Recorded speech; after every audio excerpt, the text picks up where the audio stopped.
മുസ്ലിം ലീഗിന്റെ നേതാവായിട്ടുള്ള K M ഷാജിയെ മന്ത്രിയാക്കിയിരിക്കുകയാണ് ടീം UDF.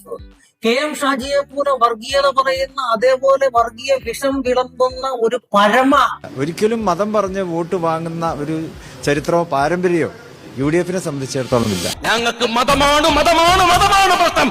മതത്തിന്റെ പേരിൽ വിഭജിക്കപ്പെട്ട ഒരു രാജ്യത്ത് നമ്മൾ പിന്നെയും മതവും പറഞ്ഞ് ജീവിച്ചുകൊണ്ടിരിക്കുന്നു. എങ്ങനെ മതം പറയാതിരിക്കുന്നതല്ല നല്ലത്, പറയണം എന്നാണ്.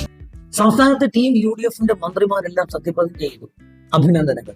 പക്ഷെ കെ എം ഷാജി എന്ന് പറയുന്ന ഏറ്റവും വലിയ വർഗീയവാദിയായിട്ടുള്ള ഒരുവനെ മന്ത്രിയാക്കിക്കൊണ്ട് മുസ്ലിം ലീഗ് തീരുമാനിച്ചപ്പോൾ മതമല്ല മതമല്ല മതമല്ല പ്രശ്നമെന്ന് ഇവിടെ പറഞ്ഞപ്പോൾ മതമാണ് മതമാണ് മതമാണ് ഞങ്ങളുടെ പ്രശ്നം, ഞങ്ങൾ മതം പറയുമെന്ന് പറഞ്ഞ അതേപോലെയുള്ള നെറികെട്ട ഒരു, ഞാൻ ആ വേർഡ് ഉപയോഗിക്കുന്നില്ല, കാരണം ഏത് കുറ്റിച്ചൂലിനെ UDF മന്ത്രിയാക്കിയാലും മന്ത്രി എന്നുള്ള ഒരു പദത്തിനോട് നമ്മൾ ബഹുമാനം കൊടുക്കേണ്ടതോട് മാത്രം അത്തരം നെറികെട്ട ഒരു വർഗീയവാദിയെ, കെ എം ഷാജി എന്ന് പറയുന്ന ഒരു വർഗീയവാദിയെ നിങ്ങൾ മന്ത്രിയാക്കിക്കൊണ്ട് എഴുന്നള്ളിച്ചിട്ടുണ്ടെങ്കിൽ തീർച്ചയായിട്ടും കേരള ജനത മറുപടി പറയുക തന്നെ ചെയ്യും.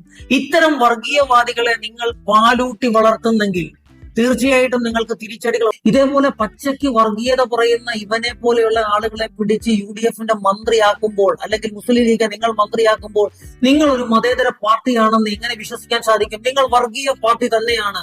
കാരണം പച്ചയ്ക്ക് മതമല്ല മതമല്ല മതമല്ല പ്രശ്നം എന്ന മുദ്രാവാക്യത്തിനെതിരെ മതമാണ് മതമാണ് മതമാണ് ഞങ്ങളുടെ പ്രശ്നമെന്ന് പറഞ്ഞ കെ എം ഷാജിയെ പിടിച്ച് നിങ്ങൾ മന്ത്രിയാക്കിയിട്ടുണ്ടെങ്കിൽ നിങ്ങൾ വർഗീയത കൂടാരത്തിൽ തന്നെയാണ്. നിങ്ങൾ വർഗീയത പറഞ്ഞാണ് ഈ ജനങ്ങളെ വിഘടിപ്പിച്ചുകൊണ്ട് വോട്ട് പിടിച്ച് നിങ്ങൾ കെ എം ഷാജിയെ പോലെയുള്ള ഒരുത്തനെ മന്ത്രിയാക്കിയതെങ്കിൽ നിങ്ങളെ ജനങ്ങൾ തിരിച്ചറിയുക തന്നെ ചെയ്യും.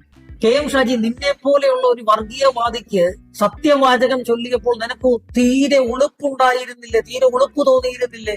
ജനാധിപത്യ രാജ്യത്തിരുന്നു കൊണ്ട് സത്യവാചകം ചൊല്ലുമ്പോൾ നീ പറഞ്ഞ വിദ്വേഷകരമായിട്ടുള്ള പ്രസംഗങ്ങളും അതേപോലെ നിന്റെ മനസ്സിലെ വിദ്വേഷ ചിന്തകളും മതജാതി ഭ്രാന്ത് പിടിച്ചു നിൽക്കുന്ന നിനക്ക് ലേശമെങ്കിലും ഉളുപ്പ് തോന്നണ്ടേ? ഇതൊരു ജനാധിപത്യ രാജ്യത്തെ സത്യവാചകം ചൊല്ലുമ്പോൾ അതിനുള്ള യോഗ്യത എന്തെന്ന് നീ ആദ്യമേ അളക്കണം, നിനക്ക് മന്ത്രിയാകുവാനായിട്ടുള്ളത്.